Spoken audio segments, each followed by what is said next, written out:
திமுக government இருந்தப்போ எங்க கொலை கொள்ள செக்ஷுவல் ஹராஸ்மெண்ட் நடந்தாலும் அதுக்கு டிஎம்கே தான் காரணம்னு சொன்னீங்க.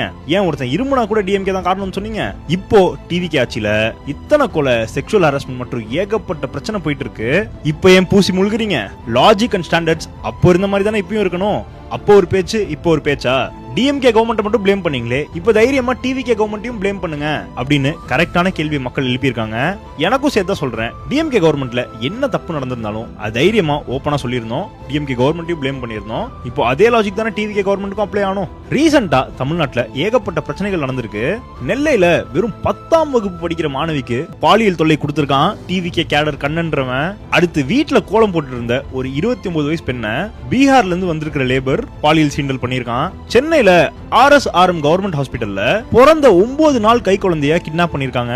மரக்காணம்ல ஒரு 11 வயசு சின்ன பொண்ண 62 வயசு மனுஷன் செக்ஷுவல் ஹராஸ்மெண்ட் பண்ணிருக்கான். உன் பேத்தி வயசுல அந்த பொண்ணுக்கு கேவலமா இருக்குங்க நினைச்சாலே. திண்டுக்கல்ல ராஜகோபாலுங்கிற ஒரு போலீஸ் ஆபீசர் கம்ப்ளைண்ட் பண்ண வந்த பொண்ணுகிட்டயே தப்பா பேச முயற்சி பண்ணிருக்கான். அந்த போலீஸ் ஆபீசரை சஸ்பெண்ட் பண்ணிட்டாங்க.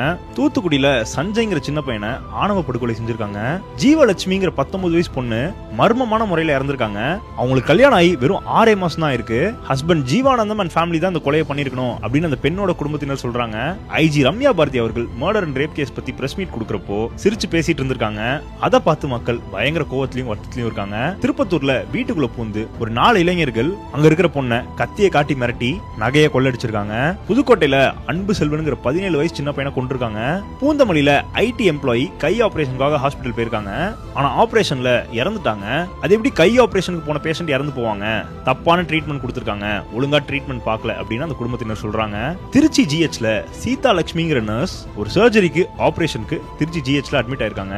அவங்களுக்கு எல்லாமே நார்மலா தான் இருந்திருக்கு. அந்த சர்ஜரியும் லைஃப் த்ரெட்னிங் சர்ஜரி எல்லாம் கிடையாது. தப்பான ட்ரீட்மெண்டால ஒழுங்கா ட்ரீட்மெண்ட் பார்க்காதனால அந்த பொண்ணு பிறந்துட்டாங்க. திருச்சி ஜிஹெச்ல இருக்க நர்ஸ் அண்ட் ஒர்க்கர்ஸ் எல்லாரும் சேர்ந்து ப்ரொடெஸ்ட் பண்ணாங்க. அவ்வளவு வருத்தப்பட்டு அழுதாங்க. பார்க்கவே அவ்வளவு கஷ்டமா இருக்கு. தப்பான ட்ரீட்மெண்ட் எல்லாம் ஒரு உயிர் போக கூடாது. காஞ்சிபுரத்துல கண்டினியூஸா பைக் தெஃப்ட் நடந்துகிட்டே இருக்கு. பொள்ளாச்சியில 16 வயசு சின்ன பொண்ணுக்கு இன்ஸ்டா மூலியமா பழகி பாலியல் சீண்டல் கொடுத்திருக்காங்க. கரூர்ல ஒரு விவசாயி மேல மர்ம கும்பல் துப்பாக்கி சூடு நடத்திருக்காங்க. திண்டுக்கல் கிட்ட தனியார் கல்லூரி பேருந்து ஓட்டுநர் பாலசுப்ரமணிய கல்லாலேயே அடிச்சு படுகொலை செஞ்சிருக்காங்க. சென்னையில விஜயன்ற ஒரு பையனை 2 பேரு ஓட ஓட வெட்டி கொலை செஞ்சிருக்காங்க. சேலம்ல போலீஸ் ஆபீசரே ஒருத்தர் ஒரு தொழிலாளி மேல கார் ஆக்சிடென்ட் பண்ணி தொழிலாளி இறந்துட்டாங்க.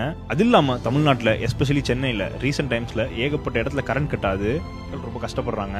மதுரை மீனாட்சி அம்மன் டெம்பிள் கிட்ட நேத்து நைட்டு குபேந்திரன் அப்படிங்கிற ஒரு சின்ன பையனை வெட்டி கொண்டிருக்காங்க. கடுமையான தண்டனைகள் கொடுக்கணும். இப்ப நான் சொன்ன விஷயத்துல ஒரு சிலர் அரெஸ்ட் பண்ணிருக்காங்க.